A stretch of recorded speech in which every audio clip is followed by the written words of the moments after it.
E aí, galera do Massa News, tudo certo? Hoje a gente vai falar sobre a conquista do Curitiba da Taça Dionísio Filho contra o Rio Branco. Um placar tranquilo por 3-0, mas a construção dessa vitória não foi tão simples. O Curitiba enfrentou uma forte marcação do Rio Branco dentro do previsto, dentro do previsível. E, inclusive, se preparou para superar uma marcação por encaixes individuais com muita força física e que tenta evitar a circulação de bola. Isso aconteceu até especialmente os 25 minutos do primeiro tempo. Vamos dar uma olhada como o Curitiba tentou superar essa marcação. E dentro do modelo que o Sandro Forner tem utilizado em 2018, sempre com dois pontas, bem abertos. Iago colado aqui na linha lateral e o Guilherme Parede lá do outro lado. Agora, a gente vai olhar como o Curitiba pode ganhar e como estava ganhando espaço com esses jogadores, né, entre um lateral e um zagueiro. Só que tem a questão dos duelos individuais. Thiago Lopes marcado pelo Kessi, o Rush vigiado de perto pelo Marco Túlio e o Vitor Carvalho da mesma forma.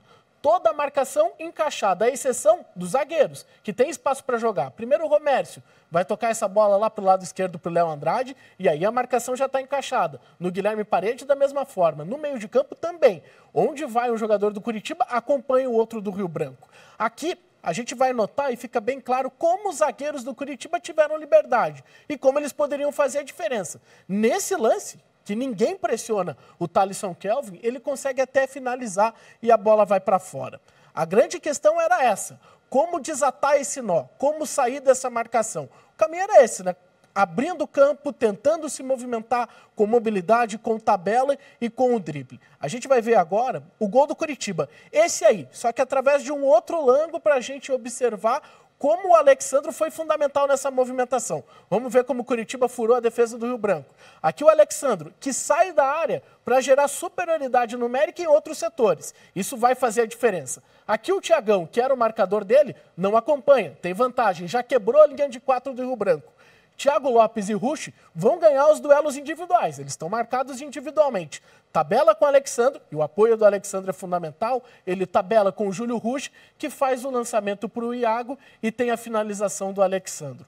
O gol é uma receita para esse tipo de marcação. E essa era uma ideia, né? Como o Curitiba precisava sair desses encaixes individuais, desses duelos individuais que era a proposta da equipe do Rio Branco. E o caminho está muito claro nesse gol, marcado e com a participação fundamental do Alexandro. Essa foi uma ideia da comissão técnica, uma ideia importante, porque o Alexandro, quando sai da área, ele quebra esse sistema de marcação. O zagueiro fica na dúvida se acompanha o Alexandro até o final da jogada, e ele teria que ir até o meio de campo, ou se não, precisa ficar na linha de 4.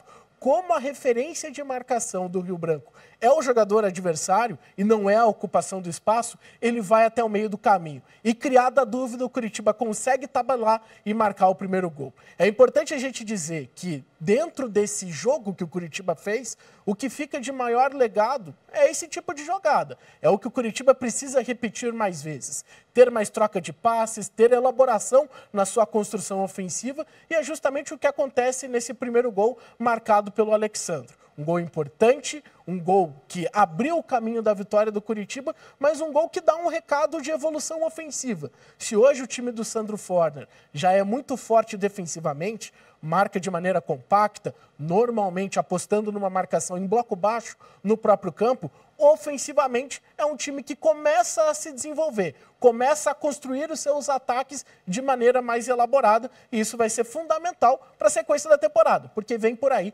desafios bem mais complicados.